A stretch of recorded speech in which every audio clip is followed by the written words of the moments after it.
Hello दोस्तों, कैसे हैं आप। आज की कहानी का नाम है कद्दू। जब अंजलि दुल्हन बनकर ससुराल आई तो कुछ दिनों में ही उसे समझ में आ गया कि घर में माया जी मतलब कि उसकी सासू माँ का डंका बजता है। उन्हें किसी से भी ना सुनना पसंद नहीं था। खुद के घुटनों में दर्द रहता था, इसलिए वो खुद ज़्यादा काम नहीं करती थी, लेकिन बैठे बैठे ही सारे घर को अपनी उंगलियों पर नचाती थी। खाने में क्या बनाना है, घर में क्या सामान लाना है, यहाँ तक कि घर के सदस्य किस त्यौहार पर कौन से कपड़े पहनेंगे, ये सब भी वही तय करती थी।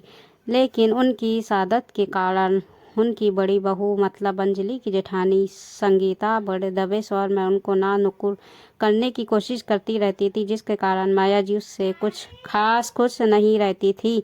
बाद में उसे भी सासू माँ की बात माननी ही पड़ती थी। अंजलि बहुत सुलझी और समझदार लड़की थी, साथ ही उसका स्वभाव भी मधुर था, इसलिए उसकी जेठानी के साथ बहुत बनती थी। दोनों देवरानी जेठानी रसोई का काम कर रही थी तो अंजलि ने कहा, भाभी आज खाने में मटर पनीर बना लेते हैं। संगीता ने उसे चुप होने का इशारा करते हुए कहा, ये सोचने का काम तुम्हारा नहीं है, सासू माँ जो कहेगी रसोई में वही बनता है।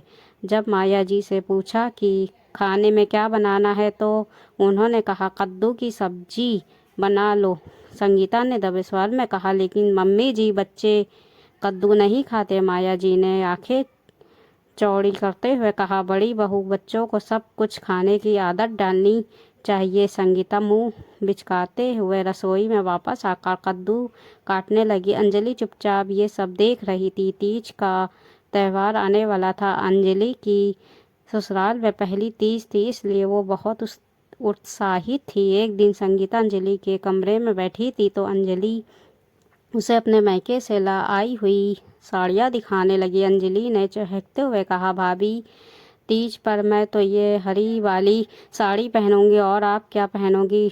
जो मम्मी जी कहेगी वो ही पहनना पड़ेगा। संगीता ने चिढ़ते हुए कहा, क्यों भाभी, क्या कपड़े भी सासू माँ की पसंद से पहनने पड़ते हैं। हाँ छोटी, इस घर में तो ऐसा ही होता है, ना कहने का तो सवाल ही नहीं उठता। अंजलि ने भी मन ही मन तय कर लिया था कि इस ना ना को वो हाँ में बदलने की कोशिश जरूर करेगी। अगले दिन अंजलि ने माया जी से पूछा, मम्मी जी आज खाने में क्या बनाना है। छोटी बहू आज टिंडे की सब्जी बना लो। माया जी ने अपने घुटनों पर हाथ फेरते हुए कहा, जी मम्मी जी टिंडे तो बहुत अच्छे होते हैं, मैं आज टिंडे ही बनाऊंगी। लेकिन मम्मी जी लगता है आपके घुटनों में काफ़ी दर्द हो रहा है। हाँ बहू, तब तो आपको पौष्टिक आहार लेना चाहिए। डॉक्टर कहते हैं कि पैसे ऐसे में पनीर दालें वगैरह खानी चाहिए। अच्छा बहू, ऐसी बात है तो आज पनीर ही बना लो। जी मम्मी जी जैसा आप कहें। अंजलि मुस्कुराते हुए रसोई में आई तो जेठानी ने कहा, अरे वाह देवरानी जी, तुमने तो कमाल कर दिया, आज तो वो पासा पलट ही गया। हाँ भाभी, अब आगे आगे देखिए होता है क्या। तीज से एक दिन पहले दिन अंजलि ने माया जी से पूछा, मम्मी जी कल कौन सी साड़ी पहननी है।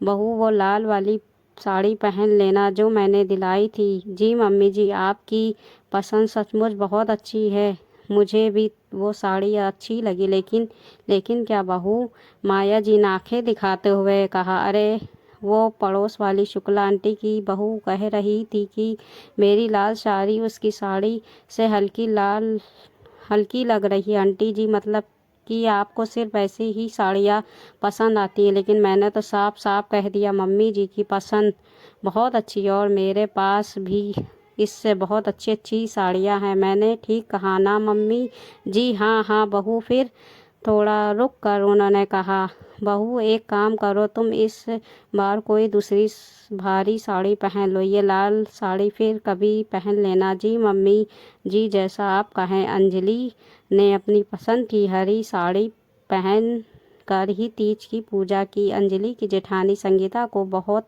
आश्चर्य हो रहा था कि अंजलि सासू माँ से अपनी बात कैसे मनवा लेती है, जबकि सासू माँ तो किसी की नहीं सुनती। संगीता ने चुपके से पूछा, अंजलि आखिर मम्मी जी ने तुम्हारी बात कैसे मान ली।